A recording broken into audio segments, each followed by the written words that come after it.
I met a gypsy. I think one of the things too that has been kind of cool to watch as well over the last few years is you've obviously figured out something around investing in yourself.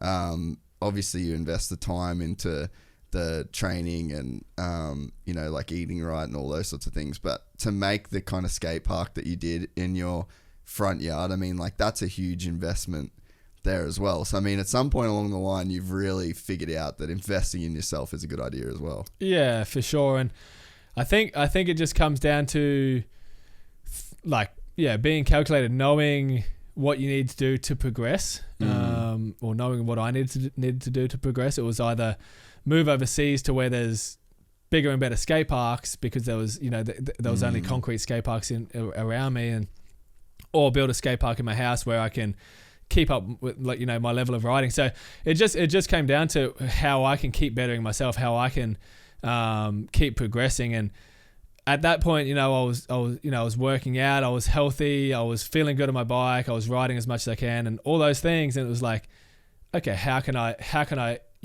get even more advanced? And that thing was riding a better skate park every day would help progress me and help progress my riding. What was the process then? Because that was actually one of the things I was going to ask you is, like, you never moved to America. Like, obviously you traveled over there. But that seems to be the thing that people do in BMX. Like, if you want to do good in BMX freestyle, you move to America, you move to like North Carolina, and you ride those skate parks over there. So is that actually like the deciding thing? Is you were like, okay, I'm not going to move. I'm just going to invest in having like my own facility here. Yeah, pretty much. I never really wanted to move overseas. Like I love Australia. I love, where I grew up, and then now I'm living on the Gold Coast, and I love the Gold Coast. So it pretty much was that. When the GC compound shut down in 2015, I'm like, all right, I need a resi, I need a jump. I need a box jump where I can practice my bigger tricks on. And I built a resi ramp where I could just go and do all my bigger tricks. And that was just a small investment, but it helped me for those next few years where I could, do some bigger tricks. But it was just one jump. It wasn't a full skate park. It was just one jump. Maybe cost around $5,000 to build or something like that.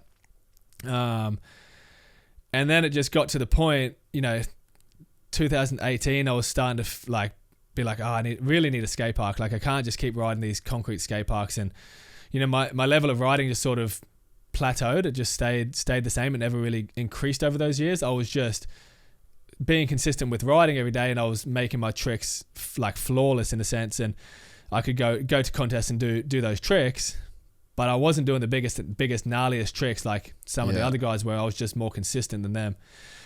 And then it got to the point where the other guys are doing bigger tricks and starting to do it consistently, and it's like, all right, I really need to start doing a lot of my bigger tricks, or start learning bigger tricks. And that was just like, well, I need to build a skate park.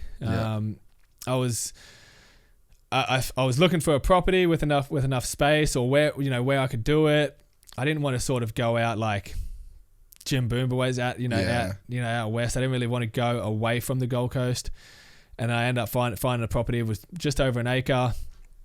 And then I'm like, well, I'm going to do that. I'm going to buy a property with enough space, and I'm going to build a skate park. And I did that. I bought the house in December of 2018, and then May in 2019 we built the skate park.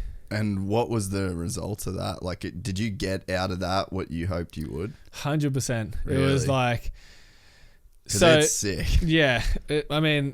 I built it the way I wanted it. I built the things that would help progress my own riding, and sort of replicate what is overseas and what's at the events. And I built it in May.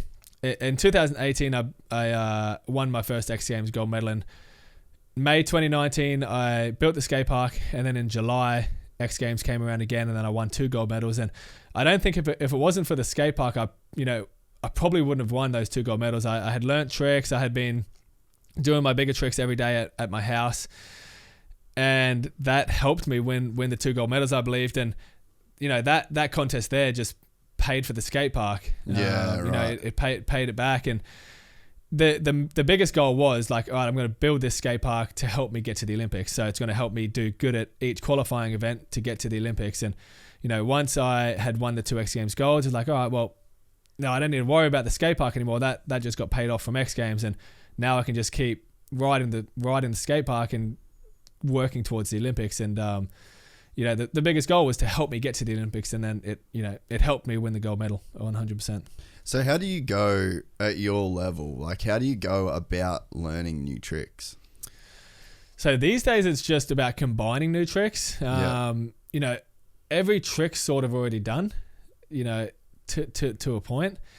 You have, Willie doing a lot of big, gnarly new tricks, new spins and things like that, but it's just combining tricks together. He has a massive jump, and his is like a different, like he's just in the air for a longer time. Yeah, exactly right. So it's pretty much now like you're just combining new tricks, or you're adding an extra spin or an extra whip in the flip or something like that, and it's just combining them and seeing how many tricks you can get, how many combos you can do in one air, I guess now. 5 or 6 combos in one jump, and then it's going to start to be like, doing five or 6 combinations back to back, and then it's just going to progress where, in 1 60-second you're doing, minimum 5 combos every trick or something like that. You know what I mean? It's just progressing through in that sense through bigger combinations. Yeah.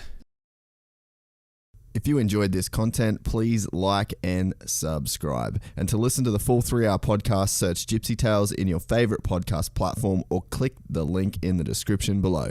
Gypsy Gang.